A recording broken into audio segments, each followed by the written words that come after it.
ఓం శాంతి. ఈరోజు మురళి 25/12/25.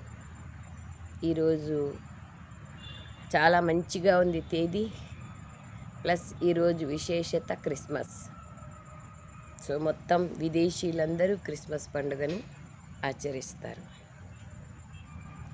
సో బాబా చెప్తారు, క్రిస్మస్ పండుగ, క్రిస్మస్ ట్రీ అంటే కల్పవృక్షానికి గుర్తు. క్రిస్మస్ ఫాదర్ అంటే రెడ్ కలర్ డ్రెస్ అంటే శివబాబాకి గుర్తు. గ్రేట్ గ్రాండ్ ఫాదర్ అంటే బ్రహ్మబాబాకి గుర్తు. బాబా వచ్చి శివబాబా ప్రవేశం చేసి బ్రహ్మలో మనకు భవిష్యత్ కోసం విశ్వరాజ్యాధికారాన్ని కానుకగా ఇస్తున్నారు. కాబట్టి దీనికి గుర్తుగానే అక్కడ క్రిస్మస్ని ఆచరిస్తారు, కానుకలు ఇచ్చినట్లుగా చెప్తారు. సో బాబా అంటున్నారు, ఈరోజు మధురమైన పిల్లలారా, మీరు చాలా సమయం తర్వాత మళ్ళీ తండ్రిని కలుసుకున్నారు. 5000 సంవత్సరాల తర్వాత తండ్రిని కలుసుకున్నారు. కావున మీరు చాలా చాలా అల్లారు ముద్దు పిల్లలు. బాబాని కలుసుకున్నారు కాబట్టి మీరు అల్లారు ముద్దు పిల్లలు, చాలా చాలా ప్రియమైన పిల్లలు. ప్రశ్న: స్థితిని ఏకరసంగా తయారు చేసేందుకు సాధనమేమి? మన స్థితిని ఏకరసంగా ఎలా తయారు చేసుకోగలం? దానికి ఉపాయం ఏమి? జవాబు: ఏ క్షణమైతే గడిచిందో అది డ్రామా అని సదా గుర్తుంచుకోండి. కల్పపూర్వము కూడా ఇదే విధంగా జరిగింది. ఇప్పుడు నిందాస్తుతి, మానవమానాలు అన్నీ మీ ముందుకు రానున్నాయి. కావున మీ స్థితిని ఏకరసంగా తయారు చేసుకునేందుకు గడిచిపోయిన విషయాలను చింతన చేయకండి. ఏవేం విషయాలు గడిచినాయో వాటన్నింటినీ చింతన చేయకండి. మానవమానాలు, నిందాస్తుతి, ఓటమి, గెలుపు, అనేకంగా డ్రామాలు జరుగుతుంది. మన స్థితి ఏకరసంగా ఉండాలంటే గడిచిపోయిన విషయాల్ని జ్ఞాపకం చేసుకోకూడదు, వచ్చే విషయాల గురించి ఆలోచించకూడదు. వర్తమానాన్ని సఫలం చేసుకునేది నేర్చుకుంటే, సమయాన్ని సద్వినియోగం చేసేది నేర్చుకుంటే చాలు, మన భవిష్యత్ ఆటోమేటిక్గా శ్రేష్టంగా అవుతుంది. ఓం శాంతి. ఆత్మిక పిల్లలకు ఆత్మిక తండ్రి అర్థం చేయిస్తున్నారు.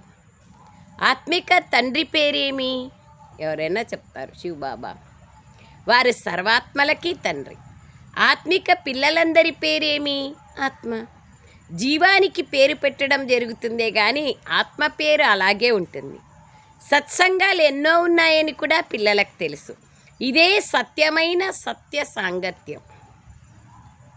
ఈ సత్యమైన తండ్రి మనకు రాజయోగాన్ని నేర్పించి మనల్ని సత్యుగంలోకి తీసుకెళ్తున్నారు. ఇటువంటి సత్సంగం లేదా పాఠశాల ఇంకేది ఉండదు. ఇది కూడా పిల్లలైన మీకు తెలుసు.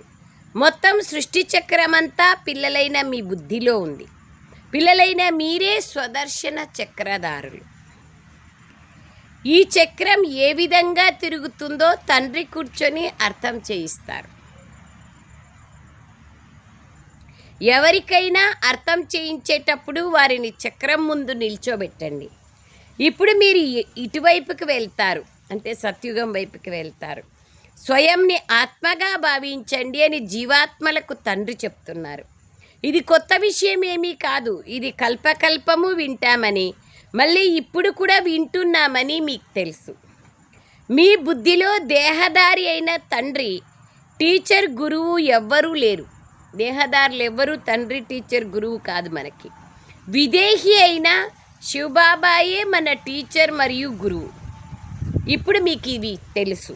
ఇంకా ఏ సత్సంగాలు మొదలైన వాటిల్లో ఇటువంటి మాటలు మాట్లాడరు. దేహం వేరు, ఆత్మ వేరు, మనిషి వేరు, ఇవన్నీ విషయాలు కేవలం ఇక్కడ మాత్రమే చెప్తారు కానీ ఇంకెక్కడ చెప్పరు. మధుబనం ఇది ఒక్కటే. వారు ఒక మధుబనాన్ని బృందావనంలో చూపిస్తారు. దాన్ని భక్తి మార్గంలో మనుషులు కూర్చొని తయారు చేశారు. ప్రత్యక్షమైన మధుబనం ఇదే. ఎక్కడైతే గోపికలు కృష్ణుని యొక్క మురళికి పారవశ్యం చెందారో దాని స్థానం మధుబనం. మనము సత్య త్రేతాయుగాల నుండి పునర్జన్మలు తీసుకుంటూ ఇప్పుడు పురుషోత్తములుగా అయ్యేందుకు సంగమయుగంలోకి వచ్చామని మీకు తెలుసు. మనకు తండ్రి వచ్చి స్మృతిని కలిగించారు, లేకపోతే మనకు కూడా తెలియదు. మనం కూడా కలియుగంలోనే ఉంటాం కదా. 84 జన్మలు ఎవరు తీసుకుంటారో, ఎలా తీసుకుంటారో కూడా మీకు తెలుసు. మనుషులు కేవలం చెప్పేస్తారు కానీ ఏమీ అర్థం చేసుకోరు. బాబా బాగా అర్థం చేయిస్తారు. సత్యుగంలో సత్వప్రధాన ఆత్మలు ఉండేవారు. అక్కడ శరీరాలు కూడా సత్వప్రధానంగా ఉండేవి. ఈ సమయంలో సత్యుగం లేదు, ఇది కలియుగం. మనము స్వర్ణిమ యుగంలో ఉండేవారం. సత్యుగంలో మళ్ళీ చక్రం తిరుగుతూ పునర్జన్మలు తీసుకుంటూ ఇప్పుడు ఇనుపయుగంలోకి వచ్చాం. ఇనుపయుగం నుంచి వజ్రయుగంలోకి వచ్చేసాం. మళ్ళీ చక్రంలో తప్పకుండా తిరగాల్సిందే. ఇప్పుడు వాపస్ మనం ఇంటికి వెళ్ళాలి. మీరు చాలా కాలం తర్వాత కలిసిన పిల్లలు కదా. ఎవరైతే తప్పిపోయి మళ్ళీ చాలా కాలం తర్వాత కలుసుకుంటారో వారినే సిక్కిలదే అంటారు. తప్పిపోయి తిరిగి లభించిన పిల్లలు అంటారు. మీరు 5000 సంవత్సరాల తర్వాత వచ్చి కలుసుకున్నారు. ఏ బాబా అయితే 5000 సంవత్సరాల క్రితం మనకి సృష్టి చక్ర జ్ఞానాన్ని ఇచ్చారో ఆ బాబాయే ఈ బాబా అని మీకు తెలుసు. 5000 సంవత్సరాల కిందట వచ్చిన బాబానే ఇప్పుడు కూడా వచ్చినారని తెలుసు. వారు స్వదర్శన చక్రధారులుగా తయారు చేశారు. ఇప్పుడు మళ్ళీ ఆ తండ్రి వచ్చి జన్మసిద్ధ అధికారాన్ని ఇచ్చేందుకు కలుసుకున్నారు. ఇక్కడ బాబా రియలైజ్ చేయిస్తున్నారు. ఇందులో ఆత్మ 84 జన్మల రియలైజేషన్ కూడా వచ్చేస్తుంది. ఈ విషయాలన్నింటినీ బాబా కూర్చొని 5000 సంవత్సరాల క్రితంలాగా అర్థం చేయిస్తున్నారు. మనుష్యులను దేవతలుగా, నిరుపేదలను కిరీటదారులుగా తయారు చేసేందుకు వివరిస్తున్నారు. మేము 84 జన్మలు పునర్జన్మలు తీసుకున్నామని మీకు తెలుసు. ఎవరైతే తీసుకోలేదో వారు వీటిని నేర్చుకునేందుకు కూడా రారు. కొందరు కొద్దిగానే అర్థం చేసుకుంటారు. నంబర్ వారుగా అయితే ఉంటారు కదా. తమ ఇళ్లల్లో గృహస్థంలో ఉండాలి. అందరూ ఇక్కడికి వచ్చి కూర్చోలేరు కదా. ఎవరైతే చాలా మంచి పదవిని పొందాల్సి ఉంటుందో వారు రిఫ్రెష్ అయ్యేందుకు వస్తారు. తక్కువ పదవి పొందేవారు ఎక్కువ పురుషార్థం కూడా చెయ్యరు. అండర్లైన్ చేసుకోండి. ఎందుకు ఎక్కువ పురుషార్థం జరగదు అంటే తక్కువ పదవి పొందుతాం కాబట్టి ఎక్కువ పురుషార్థం చేయలేం. ఈ జ్ఞానం ఎటువంటిదంటే ఇందులో కొద్దిగా పురుషార్థం చేసినా అది వ్యర్థం అవ్వదు. స్వర్గంలో తప్పకుండా వస్తారు. పదవిలోనే వ్యత్యాసం. శిక్షలు అనుభవించి మళ్ళీ అక్కడికి వచ్చేస్తారు. ఇది ఇంపార్టెంట్. భలే పురుషార్థం చేయలేదు అంటే కూడా బాబా ఏమంటారు, చివరిలో నన్ను తెలుసుకున్నారు కాబట్టి శిక్షలు పొందైనా సత్యుగంలోకి వచ్చేస్తారు, పావనంగా అయిపోతారు, తర్వాత తక్కువ పదవిని పొందుతారు. బాగా పురుషార్థం చేస్తే శిక్షలు కూడా తక్కువ అవుతాయి. స్మృతి యాత్ర లేకుండా కర్మలు వినాశం అవ్వవు. దీన్ని గడియ స్వయానికి గుర్తు చేయించుకోండి. మనుషులు ఎవరు కలిసినా వారికి మొదట స్వయంని ఆత్మగా భావించండి అని అర్థం చేయించాలి. ఈ పేరు తర్వాత శరీరానికి పెట్టబడింది. శరీరం పేరు ఆత్మనే కదా. శరీరానికే పేరు పెడతారు పుట్టినాక. ఎవరినైనా శారీరక నామంతోనే పిలుస్తారు. వ్యవహార నామధేయం కదా మనది. ఈ సంగమ యుగంలోనే బేహద్ తండ్రి బేహద్ పిల్లలకు అర్థం చేయిస్తున్నారు. ఆత్మిక తండ్రి వచ్చారు, ఆత్మిక పిల్లలు అని బాబా అంటారు. మొదట ఆత్మలు, ఆ తర్వాత పిల్లల పేర్లు. ఆత్మిక పిల్లలైన మీరు ఆత్మిక తండ్రి ఏమి అర్థం చేయిస్తున్నారో అర్థం చేసుకుంటారు. శివబాబా ఈ భగీరథునిలో విరాజమానమై ఉన్నారు. మనకు ఆ సహజ రాజయోగంనే నేర్పిస్తున్నారు. తండ్రి ప్రవేశించి రాజయోగాన్ని నేర్పించే మనుష్య మాత్రులు ఇంకెవ్వరూ లేరు. ప్రపంచంలో భగవంతుడే స్వయం వచ్చి రాజయోగాన్ని ఎక్కడ నేర్పిస్తారు? ఎవరిలోనూ ప్రవేశించరు, నేర్పించరు. సంగమయుగంలో మాత్రమే బ్రహ్మలో ప్రవేశించి మనకు నేర్పిస్తారు. ఈ భగీరథునిలో విరాజమానమై ఉన్నారు. మనకు రాజయోగాన్ని నేర్పిస్తున్నారు. తండ్రి పురుషోత్తమ సంగమ యుగంలోనే వస్తారు శివబాబా. ఇంకే మానవ మాతృలు ఇలా చెప్పలేరు, అర్థం చేయించలేరు. ఈ శిక్షణ ఈ తండ్రిది కాదని కూడా మీకు తెలుసు.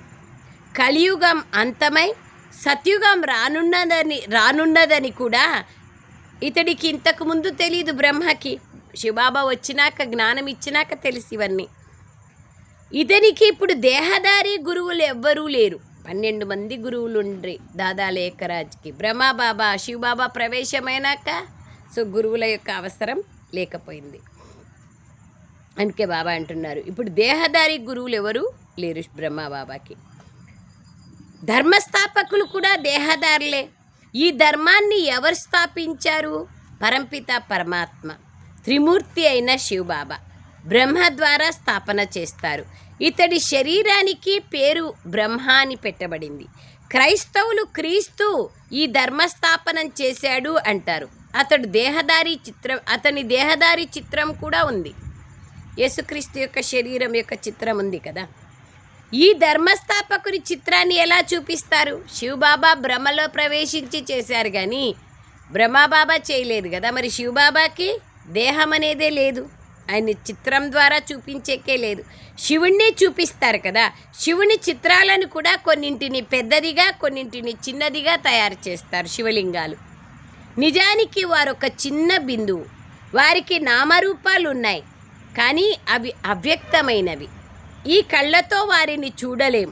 శివబాబా పిల్లలైన మీకు రాజ్యభాగ్యాన్ని ఇచ్చారు, కావుననే వారిని స్మృతి చేస్తారు కదా. బాబా అంటున్నారు, శివలింగాన్ని చిన్నదిగా పెద్దదిగా చూపిస్తూ ఉంటారు. నిజానికి బాబా ఒక బిందువు. వారికి నామరూపాలు ఉన్నాయి, కానీ అవి అవ్యక్తమైనవి. ఈ కండ్లతో బాబాని చూడలేం. శివబాబా పిల్లలైన మీకు రాజ్యభాగ్యాన్ని ఇచ్చి వెళ్ళారు, కల్పకల్పము ఇచ్చారు కదా, కావుననే వారిని స్మృతి చేస్తారు. శివబాబా అంటున్నారు, మన్మనాభవ, తండ్రినైనా నన్నొక్కడినే స్మృతి చెయ్యండి అని బాబా అంటారు. ఎవరిని స్మృతి చెయ్యకూడదు. ఆత్మకు బుద్ధిలో ఏ దేహదారి గుర్తుకు రాకూడదు. ఇది బాగా అర్థం చేసుకోవాల్సిన విషయం. మనల్ని శివబాబా చదివిస్తున్నారు. రోజంతా ఇది రిపీట్ చేస్తూ ఉండండి. బాబా స్మృతిలో ఉండడం కోసం భిన్న భిన్న ఉపాయాలను ఆలోచించుకోవాలి. శివ్ భగవాన్ వాచ, మొట్టమొదట అల్లా గురించే అర్థం చేయించాలి. ఇది పక్కా చేసుకోకపోతే వారసత్వం గురించి అర్థం చేయించినా ఏమీ బుద్ధిలో కూర్చోదు. ఇది నిజమేనని కొందరంటారు. దీనిని అర్థం చేసుకునేందుకు సమయం కావాలి అని మరికొందరంటారు. ఆలోచిస్తాము అని ఇంకొందరంటారు. అనేక రకాలైన వాళ్ళు వస్తారు. ఇది కొత్త విషయం. పరంపిత శివపరమాత్మ కూర్చొని ఆత్మలకు చదివిస్తున్నారు. మనుష్యులకు అర్థమయ్యేందుకు ఏం చేయాలి అనే ఆలోచనలు కలుగుతూ ఉండాలి.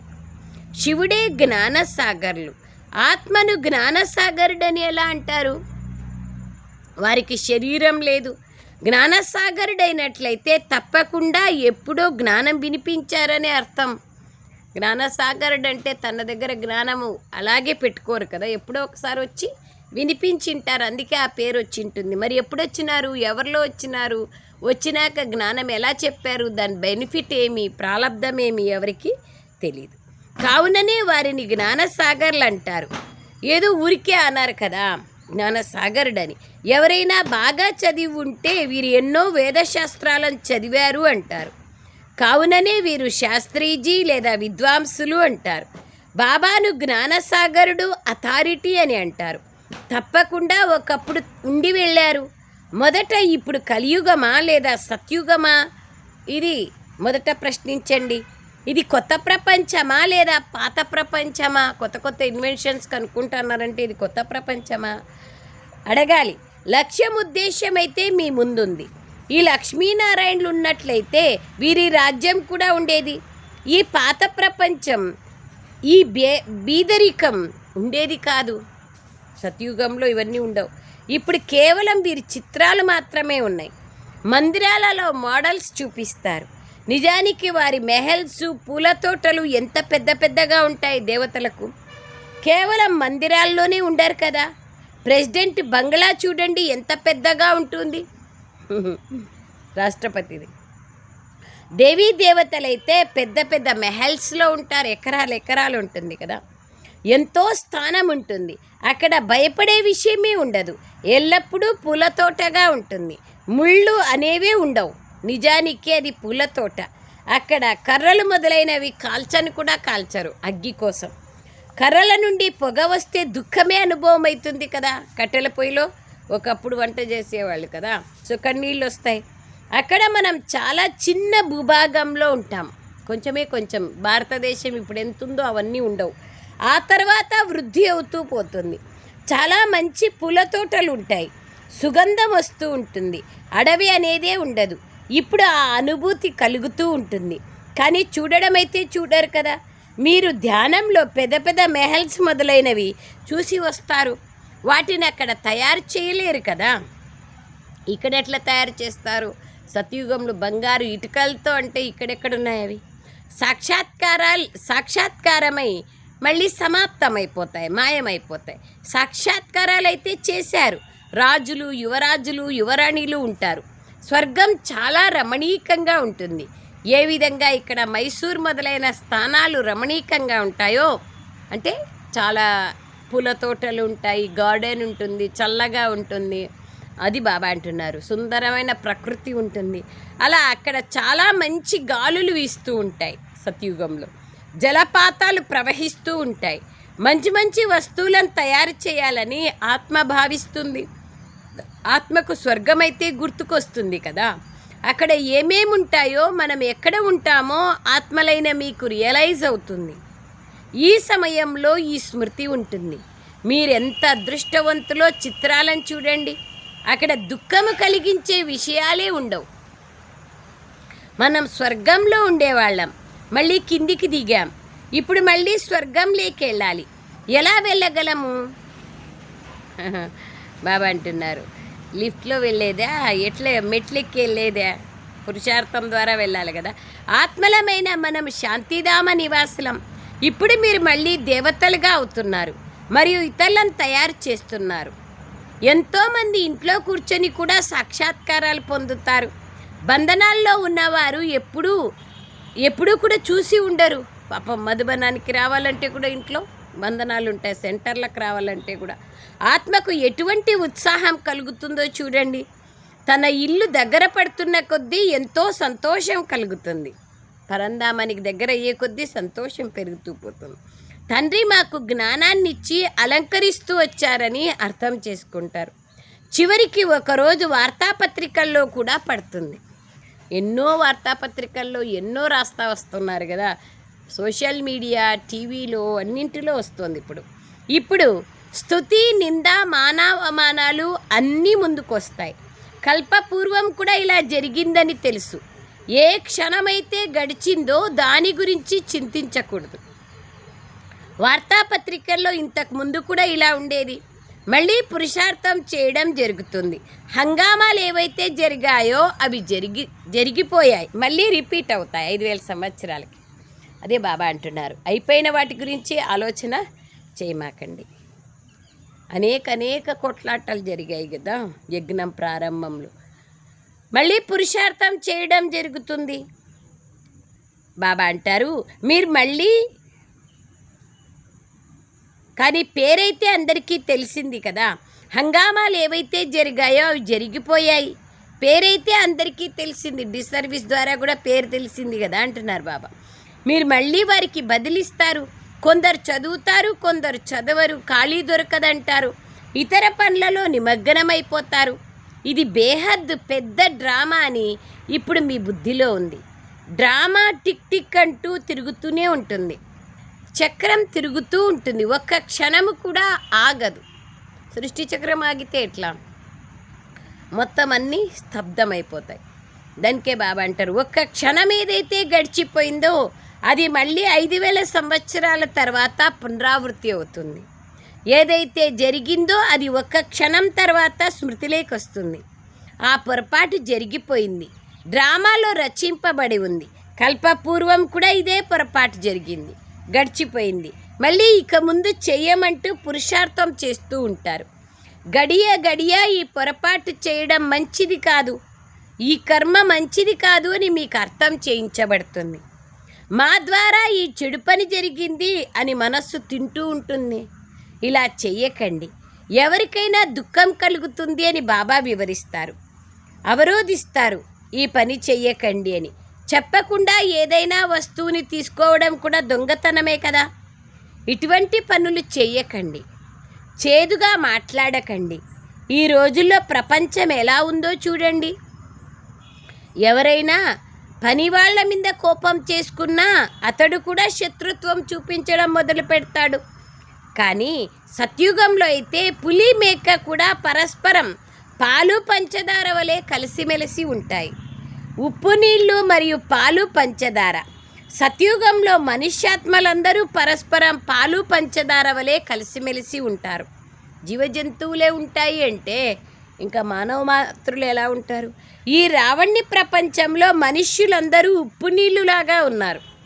తండ్రికి కొడుకుకి కూడా ఉప్పు నీళ్ళులాగా ఉంటారు. కామ మహాశత్రువు కదా. కామ వికారం కోసం ఒకరింకొకరిని దుఃఖమిచ్చుకుంటూ ఉంటారు. ఈ ప్రపంచమంతా ఉప్పు నీళ్ళ వంటిదే. సత్యుగము క్షీరఖండం. ఈ విషయాల గురించి ప్రపంచానికి ఏం తెలుసు? మనుషులైతే స్వర్గం లక్షల సంవత్సరాలు అని చెప్పేస్తారు. దాంతో ఏ విషయము బుద్ధిలోకి రాదు. అన్ని లక్షలు చేసేసినారు, అన్ని యుగాలు. ఎవరైతే దేవతలుగా ఉన్నారో వారి స్మృతిలోకి ఇవన్నీ వస్తుంది. ఈ దేవతలు సత్యుగంలో ఉండేవారని మీకు తెలుసు. ఎవరైతే 84 జన్మలు తీసుకున్నారో వారే మళ్ళీ వచ్చి చదువుకుంటారు మరియు ముళ్ళ నుండి పుష్పాలుగా అవుతారు. బాబా చదివించే యూనివర్సిటీ ఇదొక్కటే. దీని శాఖలు వెలువడుతూ ఉంటాయి సెంటర్లో. ఖుదా ఎప్పుడైతే వస్తారో వారి ఖిద్మత్గారుగా అనగా వారి కార్యంలో సహయోగిగా సేవకులుగా మనం అవుతాం. వారి ద్వారా స్వయంగా ఖుదాయే రాజ్య స్థాపన చేస్తారు. సేవాదారుల ద్వారా బాబా వచ్చి స్వర్గస్థాపన కార్యాన్ని చేస్తున్నారు. మేము ఖుదాకి సేవకులము అని మీరు భావిస్తారు. ఖుదా ఖిద్మత్గారని వారు దైహిక సేవలను చేస్తారు. ఇది ఆత్మికమైనది.